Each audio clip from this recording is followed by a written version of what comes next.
Daniel, could you please just walk us through your life very briefly in terms of the how happy you are, and then we'll dive into each particular point on what make you much happier that and what did you do to make you happier? Thank you. Okay, so starting with today, this is one of the best phases so far that I'm Mm, in right now, and it's been going on for awesome. a number of years. And the things that make it really nice, or I get to just spend all day trying to figure out how to help the world be a better place in Mm, really meaningful ways. So the work is meaningful, and that obviously has made a tremendous difference. I, at the moment, don't really have to worry too much about money and things like that, which is nice. Although, I had some phases where I had to worry more about that still were very rewarding.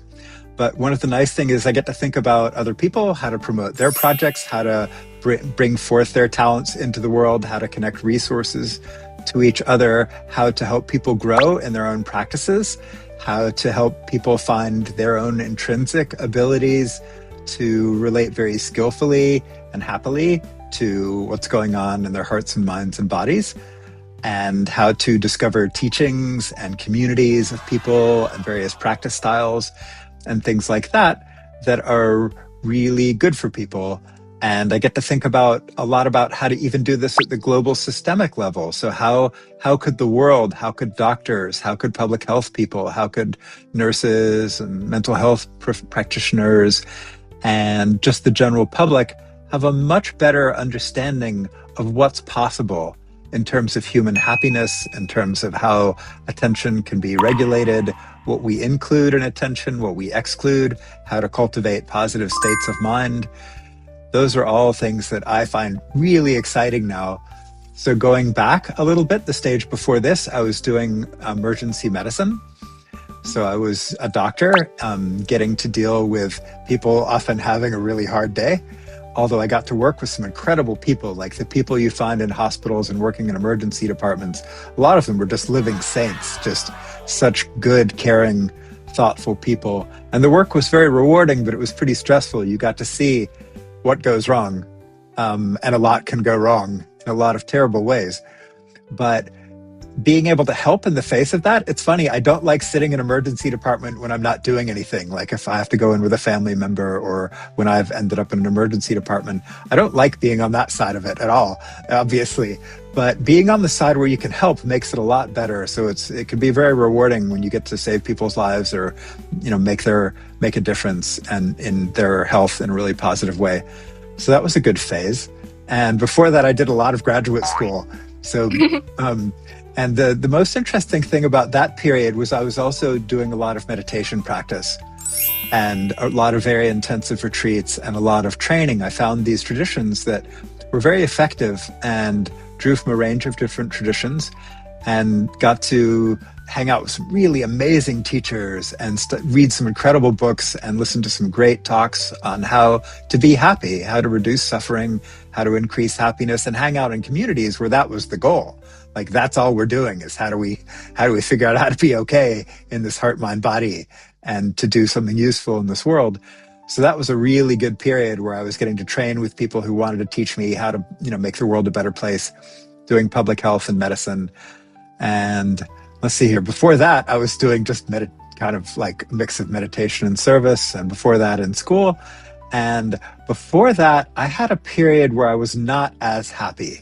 So as a teenager, I was not that happy at all.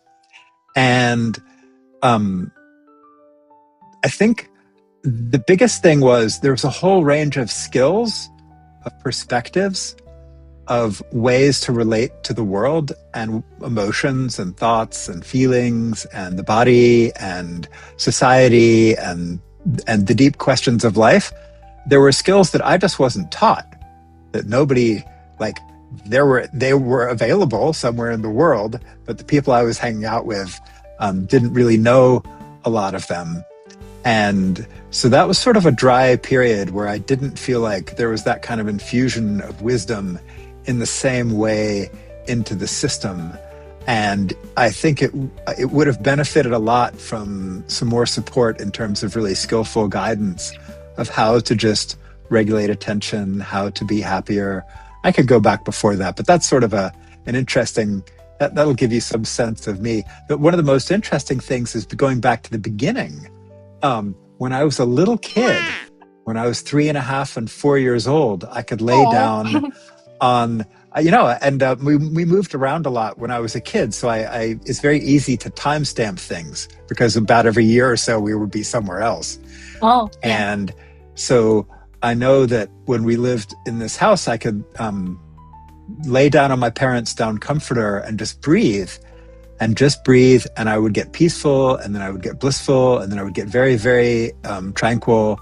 And there was a very particular feeling that would come into my body that 20-something years later, I would recognize as meditation stages of depths of concentration and peace that are taught in formal meditation. I didn't know that's what it was at the time. But the most interesting thing about that is that even little kids can do this. Yeah. And I could do it pretty easily because I didn't know I couldn't. And it just seemed a simple thing to do. I was just breathing. There was nothing strange about that. And just noticing my breathing. And that would really not just calm me down, but get me into some amazingly cool places. And I don't know why I lost the ability. I don't know why I didn't do that again for almost 20 years. I would be on meditation retreats in India when I would learn how to do that again. But it was something that I had access to. And that means that all of us have these abilities in our mind, right? We have the capacity to generate a lot of peace and happiness, joy, and sense of okayness, a deep sense of tranquility and peacefulness. And these are within our capabilities if we figure out where those switches are.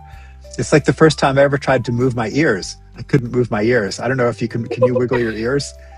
Oh, that's a good question. Let's see here. I'm moving my cheek, not my ears. Huh. Wow. Anyway, so my mom was really good at wiggling her ears. And I couldn't wiggle my ears. And I'd try and I couldn't wiggle my ears. And I'd try and I couldn't wiggle my ears. And then one day I figured out, oh, this is how I wiggle my ears. And it was just like all of a sudden there was the ability. And since then I've been able to wiggle my ears. But it was confusing to try to figure it out because I'd never done it before. But once I figured it out, I was like, oh, that's how I do it. Okay, cool. And I think a lot of happiness is that's actually something you can learn. You can learn where the switches are in the brain, where are the dials to turn down some of the challenges and to tune up some of the positive qualities. And that was one of the most important things that I think I learned along the way, because it makes a huge difference. Then you don't have to go looking outside in the same way for happiness, because the world is the world and it will sometimes be complicated. But if you have the ability to just,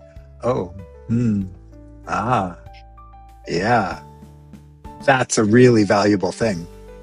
Yes, that's so cool. It's extremely promising for me to know that even a little kid can do it. That means human potential is really unlimited. But once you know how, but it's so sad that it seems in like the majority of the teachings, we don't really come across these things. And you and I, we know how effective and reproducible it is. And another cool thing is once you can wiggle your ears, you won't lose it. It's irreversible once you unlock, check, new feature acquired. You will not lose it anymore, which is a very good deal.